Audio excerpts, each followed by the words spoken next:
Good friend Steve Bednarzyk from the Guam Symphony Society is here. Trust me when I tell you, the next 5 minutes are going to be chock full of information because Steve has a lot to tell us. You know, we have here on the paper just a bunch of things that you're doing and everything like that. I'll turn the floor over to you because you are literally doing something every waking minute of the day as far as like helping up Guam with music and getting involved. So what's going on? Well, thank you first of all for having me here. It's a very busy time of the year for the Guam Symphony Society. We just finished some performances of the Messiah with Cantate, the singing group, on January 12th and 13th at St. John's. That was last weekend. And next week on January 23rd and 24th is our annual Young Artist Competition.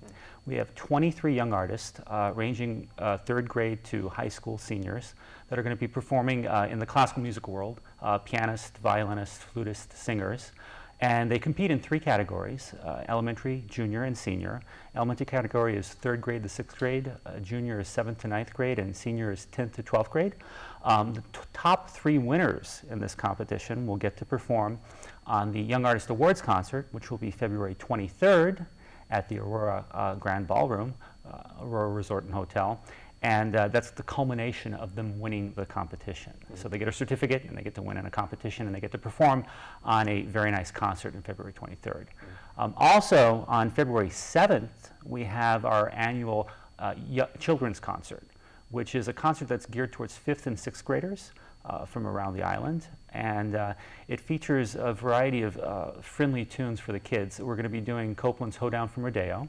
Of course, we're opening with the Star Spangled Banner and Guam Hymn. And then Benjamin Britten's Young Person's Guide to the Orchestra, which is an interesting piece of music. Benjamin Britten was a British composer, lived from 1913 to 1976. And he took a tune by his, one of his countrymen, Henry Purcell. And he created a very big orchestral piece. And then he presents the orchestral instruments in pairs, like 2 clarinets, 2 flutes. The fiddles play, the cellos play, the brass play, the percussion play. And it's also narrated. And our narrator for the event will be Professor Michelle Bloss from the University of Guam. Very nice. Yes, so we're very, very busy time of the year. Very beautiful voice, too. Yes, yes. You know, Steve, I mean, we had you on the program in a number of capacities, a number of times. Yeah. And, you know, always happy to have you on. When I was going to elementary and middle school, you know, it was kind of like, what do you want to take as your extracurricular activity? Do you want to do physical education, or do you want to do band, or do you want to do choir? And of course, you know, over the years, and Guam's always had like such a strong music presence, and you know, kids form bands, and you know, you see people like walking around with guitars and ukuleles and jamming all the time. Yeah. The classical side of music and the professional training, you know, if you're going to play in an orchestra or like in a school band and everything like that.